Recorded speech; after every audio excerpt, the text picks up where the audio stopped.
It's frustrating. Chalk it up. The decision is coming.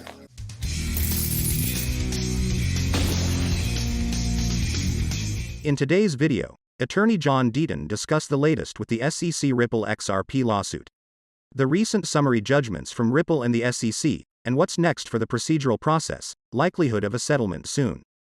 I understand why people are frustrated. Why is it taking this so long? Does the length mean anything? There's a lot of people out there speculating, and I wanted to take the opportunity to address this issue. Okay, so let's talk about a few issues. Why is it taking so long? That's one of the issues I keep seeing out there. People are now saying something nefarious is afoot because of the length. People are saying the judge is doing the bidding of the SEC. And then I see people saying that there's some type of plot, this predetermined, things were written a long time ago and they're going to flip the switch and the QFS is going to be released. And this is all part of some major plan. And so let's address it. Frustration. I understand why everyone's frustrated. I get this in my private practice all the time. And let me make something clear to people. Unlike the lawyers that work for Ripple and many of the lawyers that are on Twitter, I'm not a billable attorney kind of guy. Now, and I'm not talking about the Ripple case. Obviously, I'm doing what I'm doing pro bono, but I'm talking about in my actual Deaton law firm, non-securities law, non-XRP practice, the thing that pays the bills and pays the employees. I'm not a billable attorney either. I only get paid if I'm successful with my clients and I front the money and the cost and I go after companies that used asbestos.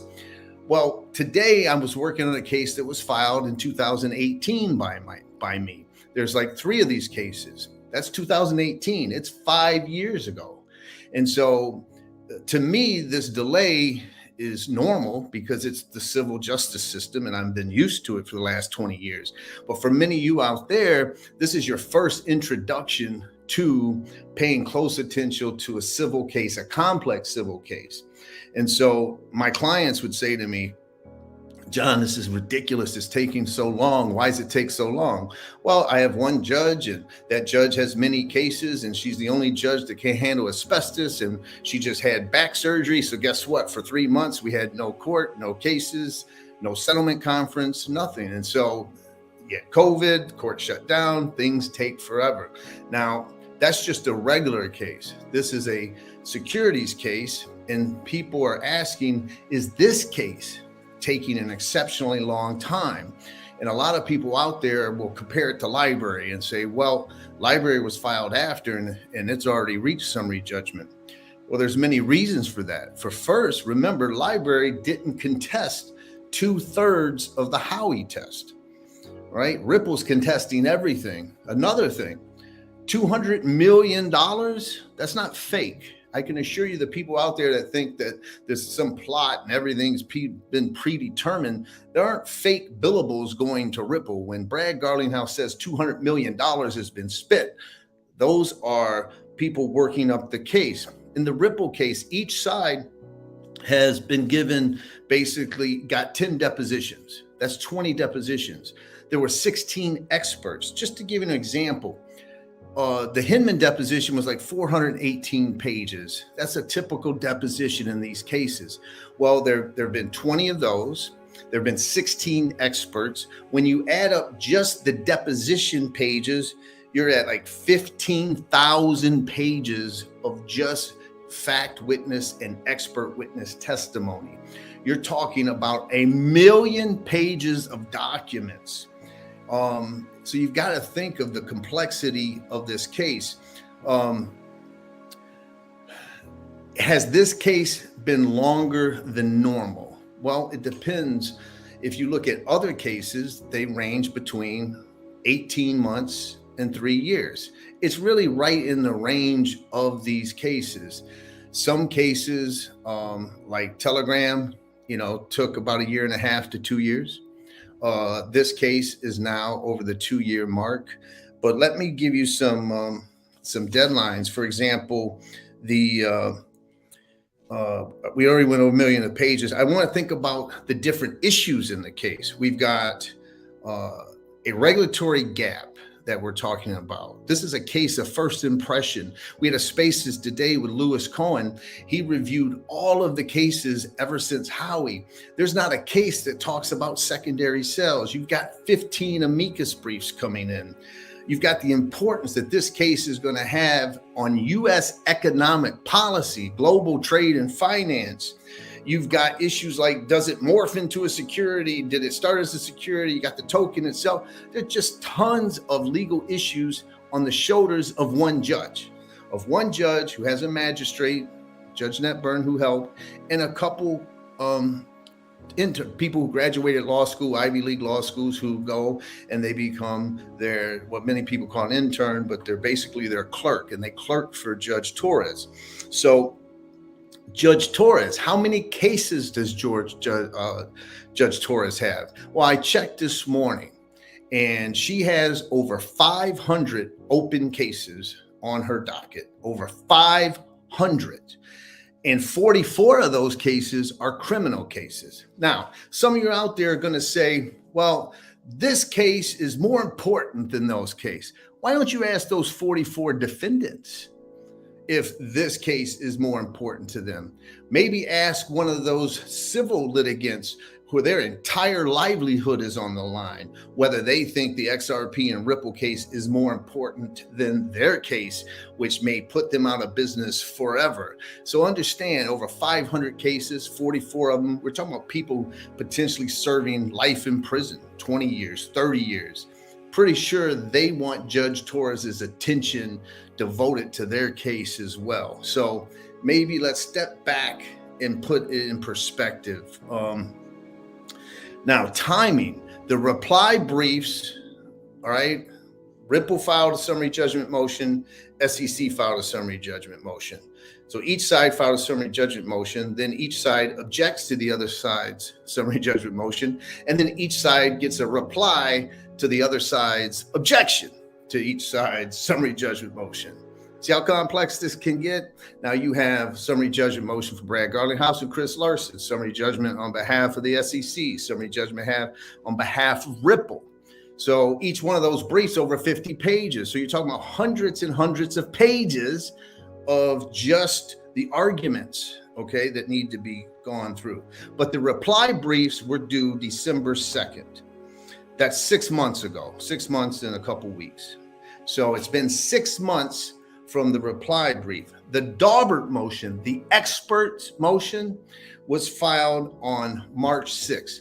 Now, I want you to go back when I talked about the timing, and I told everyone when they were asking me, when did I think her decision would come back? If you were paying attention, you would have remembered hearing I said that from the Daubert motion, I had looked at her previous decisions, and there was a decision where she released summary judgment on the same day as Daubert. And there was a decision that she took 2 months after Daubert. And there was a decision that was 4 months after Daubert. And there was a decision that was 6 months after her Daubert ruling. I laid that all out, and I said, when you add all that together and you just average it out, it would get to you, somewhere in May 6th, just before June, whatever, as an average. But there was a case that she decided where her summary judgment decision came in 6 months after her Daubert decision. So 6 months from her Daubert decision, if it was on March 6th, would be September 6th. So I wanted to dispel this thought that this case is taking exceedingly longer for her decision than every other case that she's ever worked on, and that means something. It means nothing.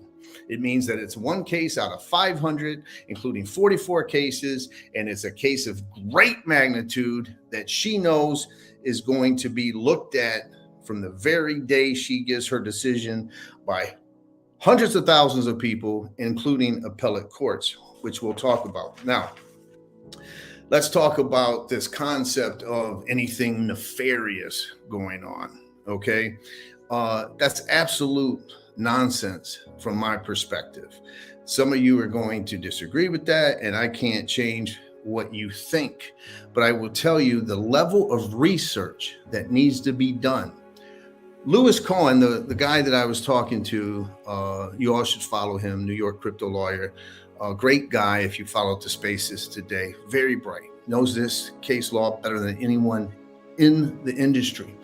And in his research article that we were talking about today, that I made an Exhibit B in the Naomi Brockwell amicus brief I wrote and filed, his brief is 108 article, 180 pages.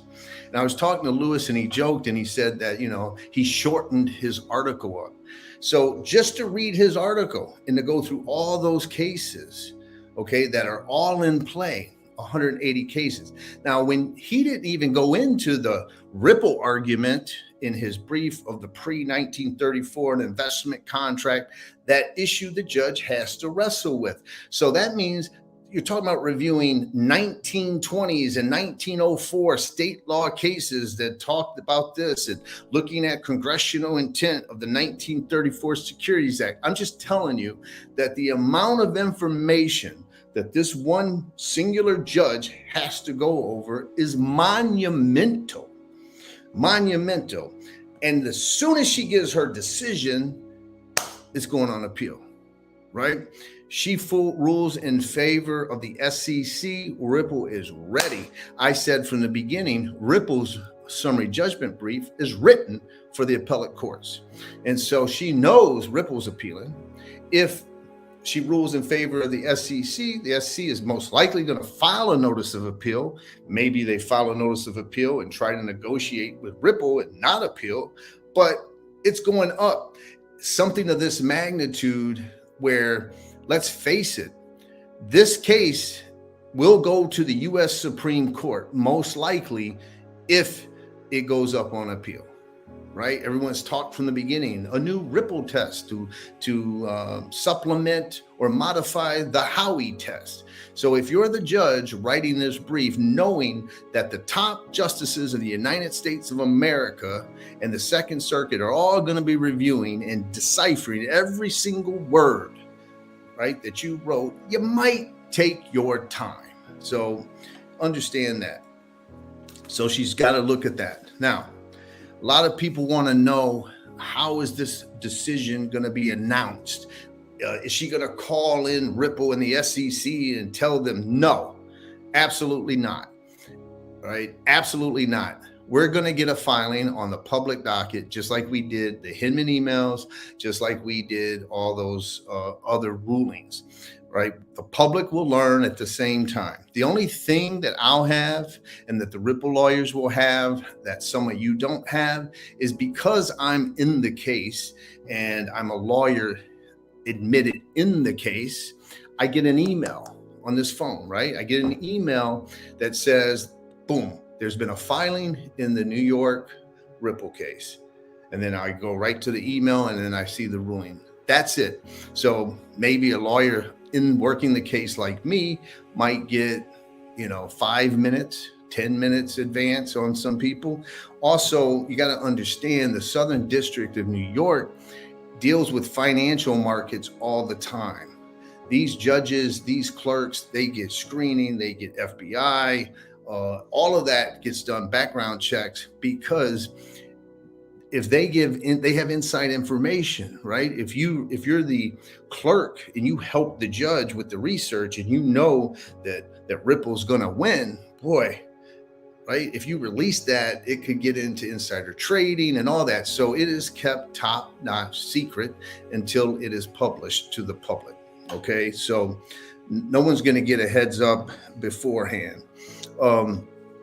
The next question that I see is, Judge Torres is on the SEC payroll and that she's just going to do their bidding.